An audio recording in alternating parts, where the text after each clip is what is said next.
muri yeZimbabwe aiwa kwazovhurwa hombe aiwa nekuti anonzi Mayor Jacob Mafume azovhura hombe manje nekuti azopinzwa mukona muinterview akatadza kupindura mibvunzo iri simbu yaanga achibvunzwa. Muri yeZimbabwe tazonyatso kuona kuti muTCC aiwa ingori nyaya yezvigaro chete inongodiwa nevanhu, asi kuti vazive kuti zvigaro zvacho zvinomboda maqualities akaita sei aiwa panachozika. Muri yeZimbabwe sada muendera mberi nenyaya iyi ndokurudzira subscribe like wotina on the bell icon kuti rambochora mabhits anokupa pano paZim News Live, nokuti zviri kunzi vachitaura pavabvunzwa nezvekuti vavakasarudza kuva secretary general webato vahwende vaiva pamusangano wacho here, vabva vapindura vachiti ini ndiri mutauri webato chete.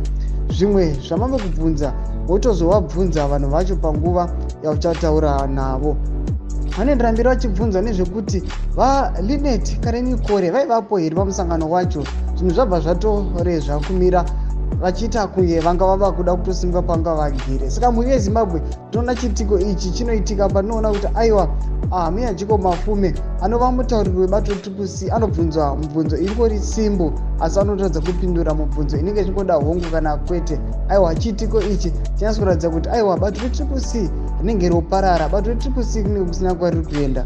Saka tinoona kune muwani mafungiro ake anonyora achiti zvigaro zvinochemerwa nevazhinji zvinouya nebasa rakaoma, asi pazvose chigaro chinonyanya kugozha nechemutauriri webato, nekuti pose pose panotaurwa nezvebato iye ndiye anofanira kupindura mibvunzo yese semutauriri webato. Aiwa muri yeZimbabwe panapa tiri kuona kuti vanhu vari kuuya vachikombinana vachiti aiwa mutauriri webato aiwa vaJacob Mafume vakazvipa chigaro ichi, aiwa varaudza kuti basa ravo vari kurikoniwa. Muri yeZimbabwe chimbotipa mafungiro ako nekuti vanhu vanombooneserawo akasiyana. Pinda mucomment section medu kuti mafungiro ako usakanga unosubscribe kulike chanotina on the bell icon. Tambochana mabhits anokupa pano paZim News Live.